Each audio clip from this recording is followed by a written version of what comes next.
Hello students, मैं रमा गोयल आपकी अपनी बायोलॉजी टीचर। बेटा हम चैप्टर कर रहे थे बायोटेक्नोलॉजी प्रिंसिपल्स एंड प्रोसेस। आज इस चैप्टर में हम करेंगे क्लोनिंग वेक्टर। ये पार्ट 4 है जिसमें आज मैं कवर करूंगी आपका क्लोनिंग वेक्टर। ओके, चलो फिर स्टार्ट करते हैं। Cloning vector. Cloning vector, the vector are DNA molecule that can carry of a foreign DNA segment and replicate inside the host cell. देखो, जो क्लोनिंग वेक्टर होता है इसको हम व्हीकल डीएनए और कैरियर डीएनए भी कहते हैं। क्यों कहते हैं? क्योंकि जो हमारा जीन ऑफ इंटरेस्ट है, जो मेरा फॉरेन डीएनए है, उसको होस्ट सेल में कौन लेकर जाता है? वेक्टर लेकर जाता है। यानी कि जो वेक्टर है ये किसका काम कर रहा है? एक ट्रांसपोर्ट का काम कर रहा है, ट्रांसपोर्टेशन का काम कर रहा है। इसलिए हम इसको क्या कहते हैं? व्हीकल डीएनए और कैरियर डीएनए। यानी कि मेरा जो जीन ऑफ इंटरेस्ट है वो होस्ट सेल तक किसने पहुंचाया? वेक्टर ने पहुंचाया। यानी कि वो ट्रांसपोर्टेशन का काम कर रहा है, इसलिए हमने इसको कहा व्हीकल डीएनए और कैरियर ऑफ डीएनए। वेक्टर को हम प्लाज्मिड भी कहते हैं और ये कहां होते हैं? बैक्टीरियोफेज। प्लाज्मिड को सबसे पहले किसने डिस्कवर किया? प्लाज्मिड को सबसे पहले किसने बताया था, डिस्कवर किया था? विलियम हे एंड लेडरबर्ग ने 1952 में। ये कैसे होते हैं? These are extrachromosomal. ये एक्स्ट्रा क्रोमोसोमल होते हैं। सेल्फ रिप्लिकेटिंग कर सकता है, इसकी एक ऑटोनोमस होते हैं, ये सेल्फ रिप्लिकेटिंग, और यूजुअली अनसेलुलर होते हैं, गोल होते हैं, इसलिए इनको हमने क्या नाम दिया? सेलुलर। ठीक है, अगर मैं इसको आपको एक एग्जांपल से समझा दूं तो ये कुछ ऐसे होगा कि ये मेरे पास एक प्रोकैरियोटिक सेल है जिसके पास अपना न्यूक्लियोटाइड होगा और साथ में एक एक्स्ट्रा क्रोमोसोमल डीएनए होता है। ये क्या है बेटा? Extra chromosomal DNA. इस एक्स्ट्रा क्रोमोसोमल डीएनए को हम क्या कहते हैं बेटा? प्लाज्मिड। प्लाज्मिड, और इस प्लाज्मिड को ही मैं कहती हूं वेक्टर। तो इनमें क्या होता है कि जो ये एक्स्ट्रा क्रोमोसोमल डीएनए है ये डबल स्टैंडर्ड डीएनए मॉलिक्यूल होते हैं और जिनमें ये ऑटोनॉमस होते हैं। यानी कि इनमें अपनी एक कैपेबिलिटी होती है, ये क्या कर सकते हैं? सेल्फ रेप्लिकेशन कर सकते हैं।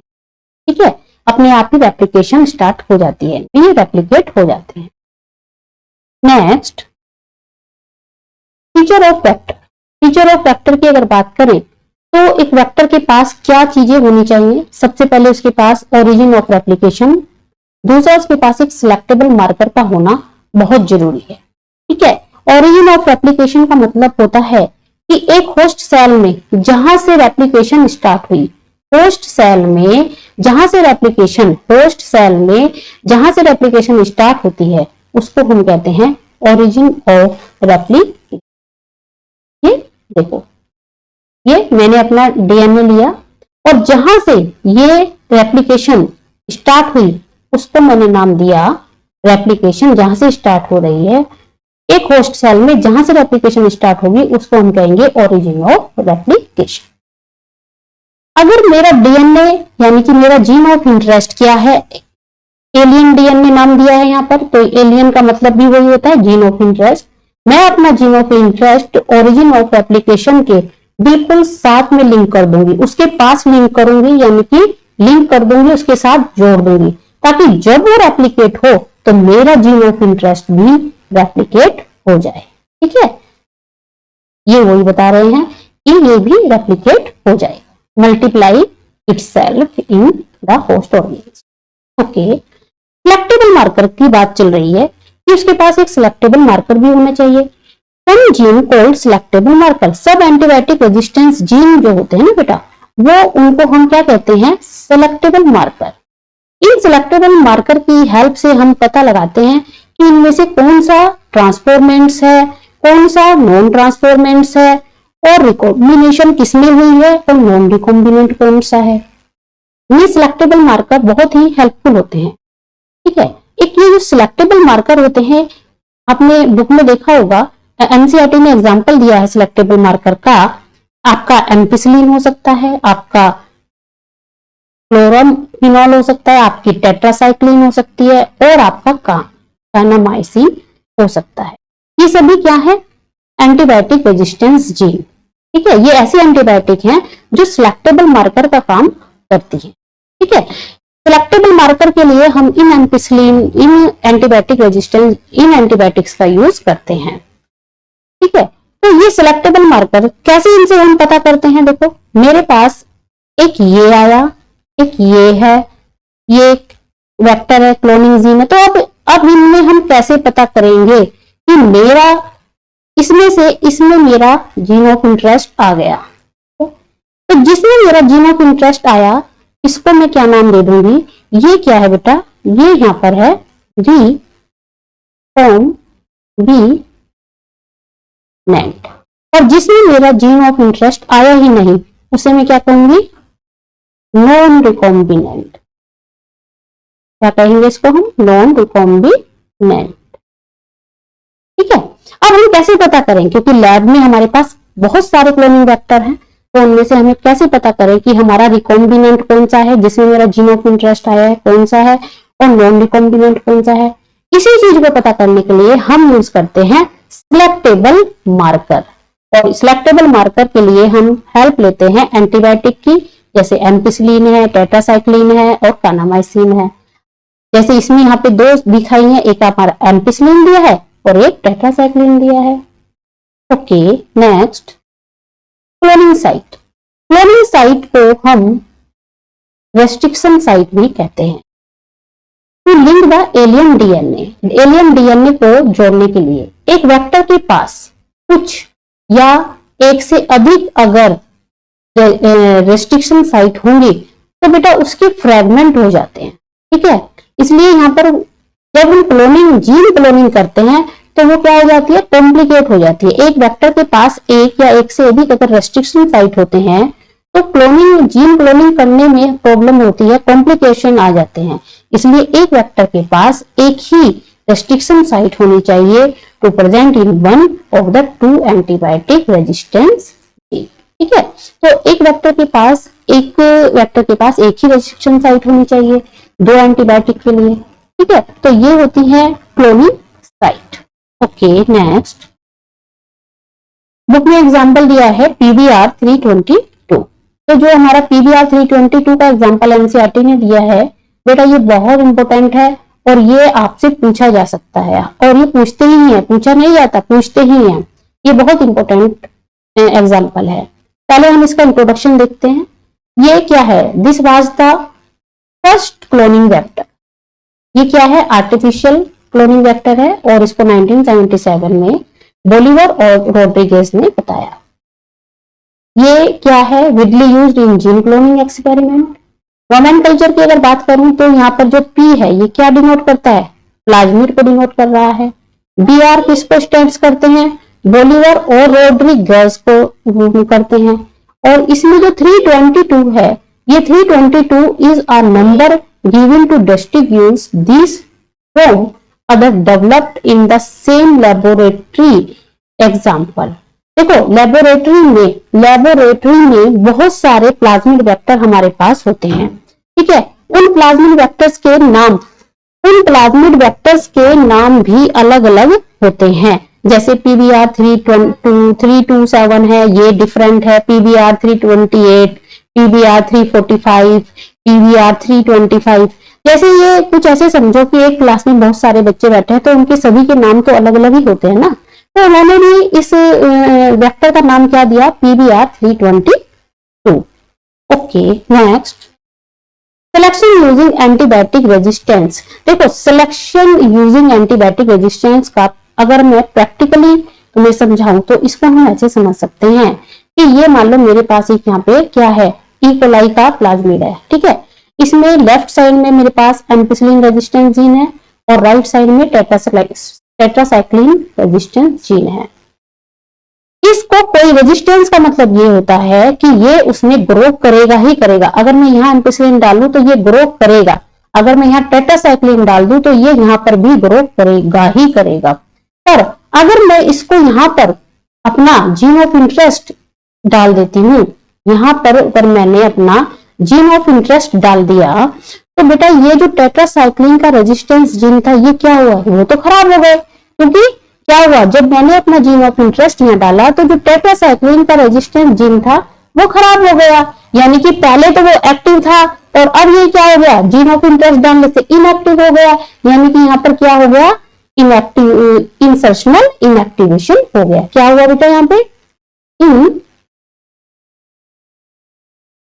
Insertional inactivation.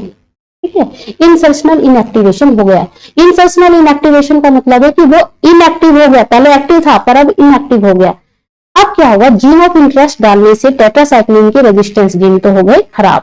ठीक है, अब हमने इसको 3 होस्ट लिए। फर्स्ट होस्ट में मैंने जब अपना जीन ऑफ इंटरेस्ट डाला तो फर्स्ट होस्ट में कभी कभी जब हम लैब में एक्सपेरिमेंट करते हैं तो 100% सक्सेसफुल नहीं होते। जब मैंने 3 होस्ट लिए, यहाँ पर हम 3 की बात कर रहे हैं पर लैब में आपके पास 3 लाख हो सकते हैं, तो सोचो कि इसमें हम रिकॉम्बिनेंट और नॉन रिकॉम्बिनेंट को कैसे पता करेंगे। ठीक है, तो यहाँ पर क्या होगा, फर्स्ट होस्ट में क्या हुआ कि वो प्लाज्मिड जो मेरा जीन ऑफ इंटरेस्ट है या जो ये स्ट्रक्चर है हमारा प्लाज्मिड जो ई कोलाई का हमने लिया है ये इसमें आया ही नहीं, तो यहाँ पर तो कोई ट्रांसफॉर्मेट्स हुई नहीं।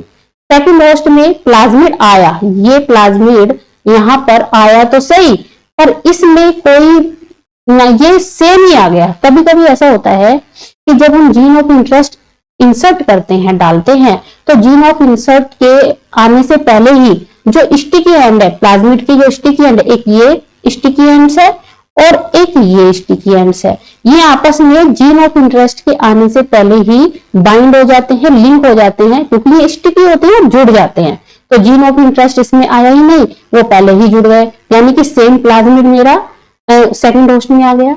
और थर्ड होस्ट में मेरा जो जीन ऑफ इंटरेस्ट है, जो मैं चाहती हूँ मेरा जीन ऑफ इंटरेस्ट है, वो क्या हुआ, वो मेरे थर्ड होस्ट में मुझे मिल गया, ये आ गया मेरा यहाँ पे। तो ये यहाँ पर क्या है बेटा, ये है मेरा जीन ऑफ इंटरेस्ट, ये मेरा जीन ऑफ इंटरेस्ट मुझे मिल गया। और यहां पर भी मैंने यहाँ पर ये क्या डाला है, जीन ऑफ इंटरेस्ट डाला है। ठीक है, अब देखो जब मैंने इसको एम्पिसिलिन, इसमें हम 2 बार प्लेट करते हैं, फर्स्ट प्लेट में एम्पिसिलिन लेते हैं और सेकंड प्लेटिंग में हम टेट्रासाइक्लिन लेते हैं। फर्स्ट प्लेटिंग में जब हमने किया तो फर्स्ट प्लेट में तो मेरा नॉन ट्रांसफॉर्मेंट्स यानी कि फर्स्ट होस्ट में कुछ भी नहीं आया, ना तो इसमें रिकॉम्बिनेंट आया ना इसमें नॉन रिकॉम्बिनेंट, मतलब कोई ट्रांसफॉर्मेशन हुई नहीं, तो ये तो हमारा हो गया बेकार। और ये जो सेकंड होस्ट है इसमें ट्रांसफॉर्मेंट्स तो हुई पर मेरा जीन ऑफ इंटरेस्ट इसमें नहीं आया, स्टिकी एंड्स आपस में ही जुड़ गए, जीन ऑफ इंटरेस्ट के आने से पहले ही आपस में जुड़ गए। तो यहाँ पर ये एम्पिसिलिन मीडियम में कुछ तो ट्रांसफॉर्मेंट्स हुई ना, तो ये यहाँ पे ग्रो कर जाएगा।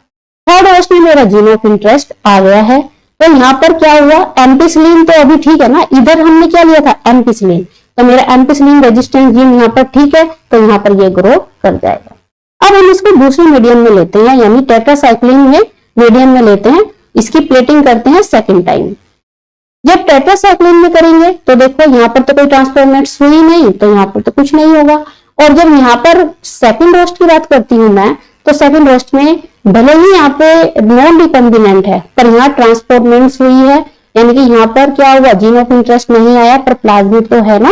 यहाँ पर क्या था एम्पिसिलिन और इधर क्या है मेरा टेट्रासाइक्लिन, यहाँ पर क्या है मेरा एम्पिसिलिन और यहाँ क्या था टेट्रासाइक्लिन, यानी कि यहाँ पर ये ग्रो कर जाएगा।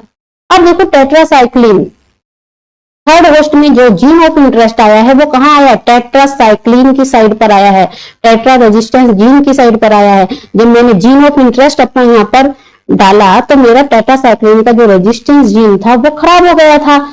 तो यहाँ पर तो ये कैसे ग्रो करेगा, क्योंकि यहाँ पर तो टेट्रासाइक्लिन रेजिस्टेंस जीन खराब हो गए, मेरा जीन ऑफ इंटरेस्ट आ गया था तो वो इनएक्टिव हो गया था, इंसर्शनल इनएक्टिवेशन हो गई थी, तो यहाँ पर ये ग्रो नहीं करेगा। तो इससे हमें क्या पता चलता है कि जो हमारा 1 एंटीबायोटिक रेजिस्टेंस जीन है ये क्या शो कर रहा है, ट्रांसफॉर्मेंट्स को शो कर रहा है और नॉन ट्रांसफॉर्मेंट्स को।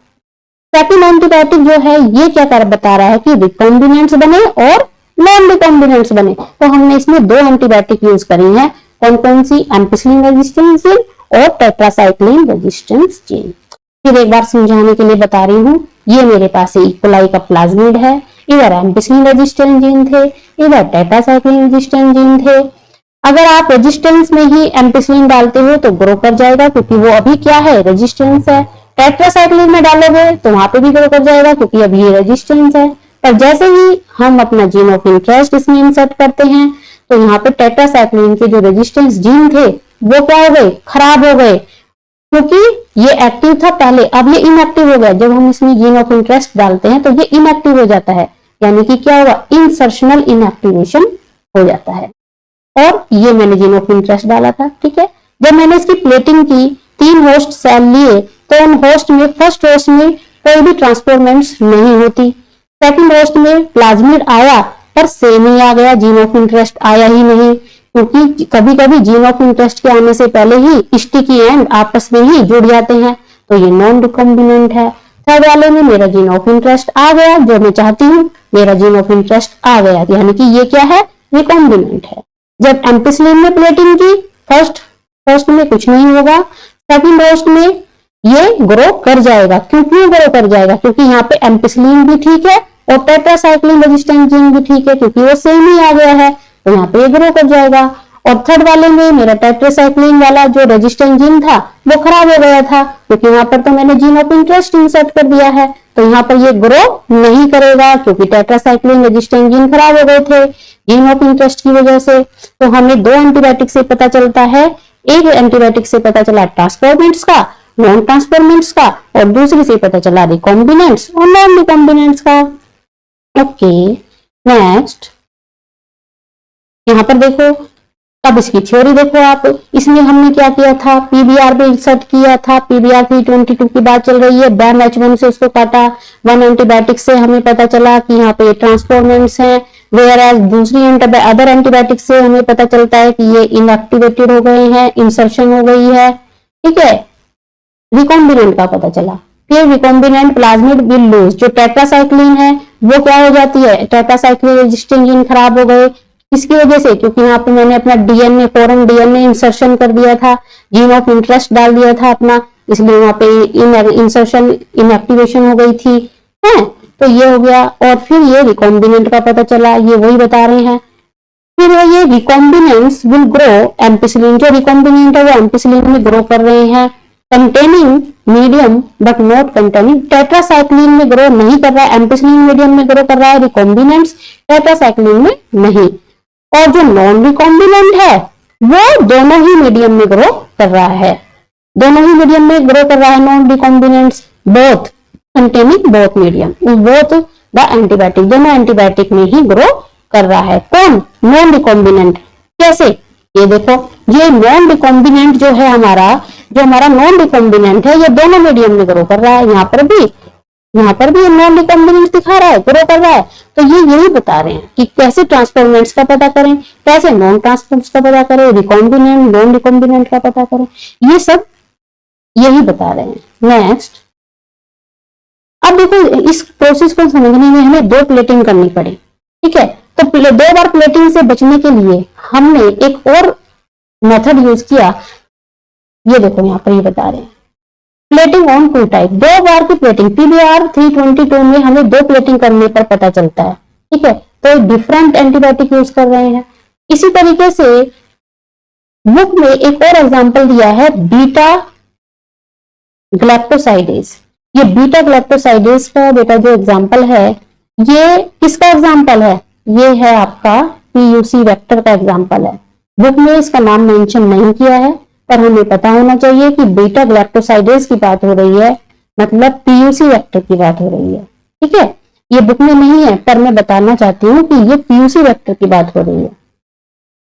इसमें हम 1 टाइप एक ही बार प्लेटिंग करते हैं, जिससे हमें पता चल जाता है कि रिकॉम्बिनेंट और रिकॉम्बिनेंट कौन कौन से वेक्टर हैं। देखो, क्रोमोजेनिक सबस्ट्रेट क्या होता है? क्रोमोजेनिक का मतलब होता है कलर प्रोड्यूसिंग, जो कलर प्रोड्यूस कर सके। तो जो हमारा बीटा ग्लैक्टोसाइडेज है, ये कलर प्रोड्यूसिंग का मेथड इन्होंने यूज किया है, कि इसमें क्या होता है कि कलर के बेस पर हम पता कर सकते हैं अगर इसमें ब्लू कलर आ जाता है तो वहां पर क्या है, रिकॉम्बिनेंट, वो नॉन रिकॉम्बिनेंट है। देखो रिजल्ट इनएक्टिवेशन, इसमें भी प्रोसेस वही होगा, इंसर्शनल इनएक्टिवेशन हो जाएगी। ये देखो इंसर्शनल इनएक्टिवेशन होगा, जिससे यहाँ पे क्रोमोजेनिक यानी कि जो कलर प्रोड्यूस के आधार पर कलर प्रोड्यूस करने वाले जो प्रोडक्ट बनते हैं ना, उनके बेस पर हमें पता चलेगा कि रिकॉम्बिनेंट कौन है और नॉन रिकॉम्बिनेंट कौन है। अगर आपका आ जाता है ब्लू कलर तो वो हो जाएगा आपका क्या, नॉन रिकॉम्बिनेंट। और अगर आ जाता है आपका कलर नहीं आता, कलरलेस है, तो वो क्या है आपका रिकॉम्बिनेंट। ओके चलो इसको और अच्छे से समझते। ये देखो ये है आपका पीयूसी वेक्टर, ये है एम्पिसिलिन रेजिस्टेंस जीन यहाँ पर जो दिखाई जा रहा है, और ये है इसका लैक्सीड। लैक्सीड के ऊपर मल्टीपल क्लोनिंग साइट होती हैं। जो लैक्सी होता है ना, इसके साथ बहुत सारी मल्टीपल क्लोनिंग साइट होती हैं। देखो ये मैंने बताया बीटा गैलेक्टोसाइड जीन होते हैं और क्लोन प्रोड्यूस करते हैं। ये देखो colour do not produce any colour, these are identified as recombinant colonies। देखो पीयूसी को थोड़ा सा समझते हैं। पीयूसी एक आर्टिफिशियल प्लाज्मिड है। पी किसको डिनोट करता है, प्लाज्मिड को। यूसी किसको डिनोट कर रहा है, यूनिवर्सिटी ऑफ कैलिफोर्निया को। It includes a gene for antibiotic resistance to ampicillin और सिलेक्टेबल मार्कर। इसमें सिलेक्टेबल मार्कर कौन सा है, लैक्सी। सिलेक्टेबल मार्कर कौन है इसमें, लैक्सी। हर वेक्टर के पास सिलेक्टेबल मार्कर होना चाहिए, ओरिजिन ऑफ एप्लीकेशन होना चाहिए। ये देखो ये रहा मेरे पास यहाँ ओरिजिन ऑफ एप्लीकेशन भी है, सिलेक्टेबल मार्कर क्या है, एम्पिसिलिन है। ठीक है, लैक्सी प्रोड्यूस, जो लैक्सी है ये बीटा ग्लैक्टोसाइडेज बनाता है which will cleave the x गैल इनटू ब्लू कलर प्रोडक्ट। ठीक है, अब देखो इसको थोड़ा और समझ लो, कैसे समझ सकते हैं। इसमें हम भी वही यूज करेंगे कि क्या करेंगे, 3 होस्ट सेल बना लेते हैं। ये देखो मानो ये मेरे पास एक होस्ट सेल है, एक ये है और एक ये है। ये जो है मेरे पास ये वाला, ये मेरे पास फर्स्ट होस्ट है, ये सेकंड है और ये थर्ड। जब मैंने पीयूसी वेक्टर में इंसर्शन किया, जब मैंने, ये मेरा पीयूसी वेक्टर है, ऊपर बना हुआ है पीयूसी वेक्टर, जब मैंने यहां पर अपना जीन ऑफ इंटरेस्ट इंसर्ट किया, ये जीन ऑफ इंसर्ट यहां पे किया, तो होगा क्या कि यहां पर क्या होगा, इंसर्शनल इनएक्टिवेशन हो जाएगा।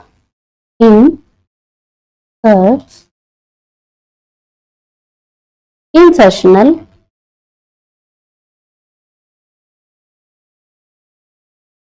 एक्टिवेशन हो जाएगा। ठीक है, यानी कि जो लैक्सी जो बीटा ग्लैक्टोसाइडेज बना रहा है, अगर मैंने उसमें अपना जीन ऑफ इंटरेस्ट डाल दिया है, तो क्या ये बीटा ग्लैक्टोसाइडेज बना पाएगा, बिल्कुल भी नहीं बना पाएगा, क्योंकि वो अब इनएक्टिव हो चुका है। जीन ऑफ इंटरेस्ट ऐसा ही तो हुआ था उसमें पीबीआर 322 में, जब हमने अपना जीन ऑफ इंटरेस्ट डाला तो टेट्रासाइक्लिन के जो जीन थे वो खराब हो गए थे।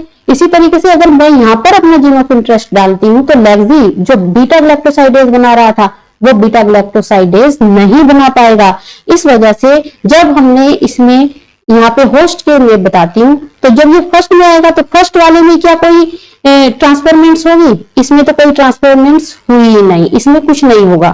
ठीक है, यहाँ पे फिर मैंने क्या किया, एम्पिसिलिन डाला थोड़ा सा इन प्लेटिंग पर। इस प्लेट पर हम एम्पिसिलिन डालते हैं तो फर्स्ट प्लेट में कोई ट्रांसफॉर्मेंट्स नहीं मिली।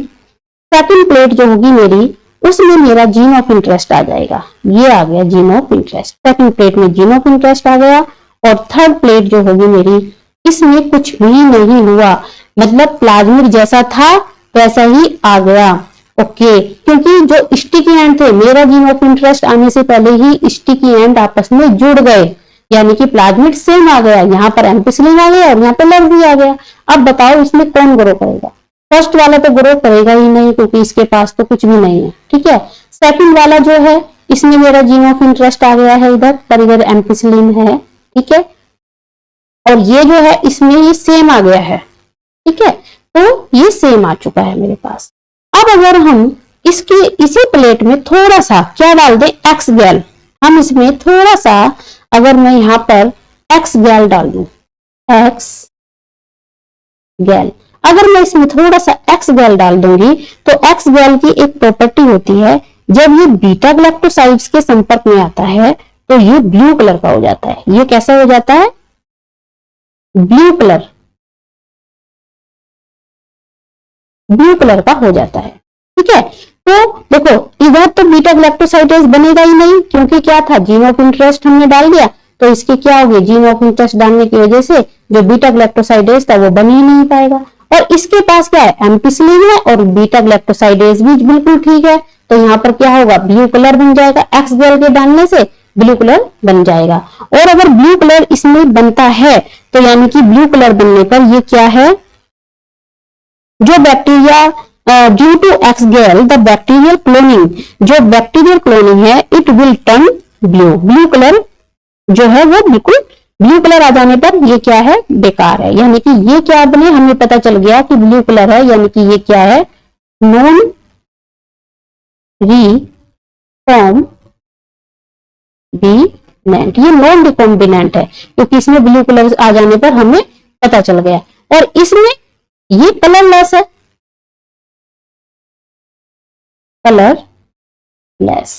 कलरलेस है, ये कलरलेस कॉलोनी को शो कर रहा है, यानी कि ये क्या है, ये मेरा रिकॉम्बिनेंट है, ये मेरा रिकॉम्बिनेंट है। ओके, तो हमें इसमें एक ही प्लेटिंग में दोनों प्रोसेस पता चल गए, हमें इसमें रिकॉम्बिनेंट भी पता चल गए, इसमें हमें ट्रांसफॉर्मेंट्स भी पता चल गए। मतलब कहने का है कि इसमें हमें एक ही बार प्लेट करनी पड़ रही है और एक ही प्लेटिंग से हमें रिकॉम्बिनेंट और नॉन रिकॉम्बिनेंट का पता चल जाता है।